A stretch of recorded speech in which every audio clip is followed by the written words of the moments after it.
Yes, we have to fix this bye thing where teams don't have to sit for a month before they play again. Otherwise, it's not really an advantage. But what shows in those situations where it's not normal is who's really the better coach or not. On the live broadcast, when I was watching Texas Tech Oregon, and I'm paraphrasing here, but they talked about how Tech's head coach, Joey McGuire, didn't have their team running full contact drills. They weren't really doing a normal practice plan because they wanted his team to be as healthy as possible going into it.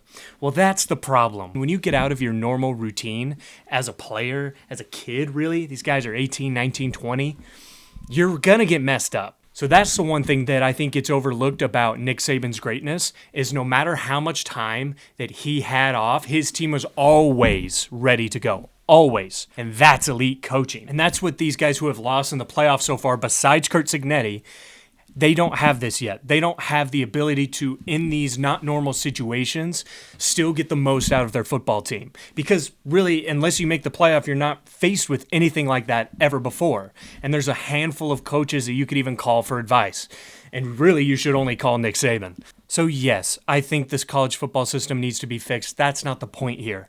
But we really saw who's an elite level head coach by just seeing which bye teams were ready to compete. Hats off to Coach Sig. He's my favorite head coach right now. I'm going to be watching all of his interviews, trying to learn everything I can from him. When you have someone who comes into a dead football program, a basketball school, their football team hasn't done anything ever, and he turns it around in 2 years, that's elite. I've got a Texas hat on, but I'm all Indiana right now. These guys are going to win the championship, and I couldn't be a bigger fan of Coach Sig.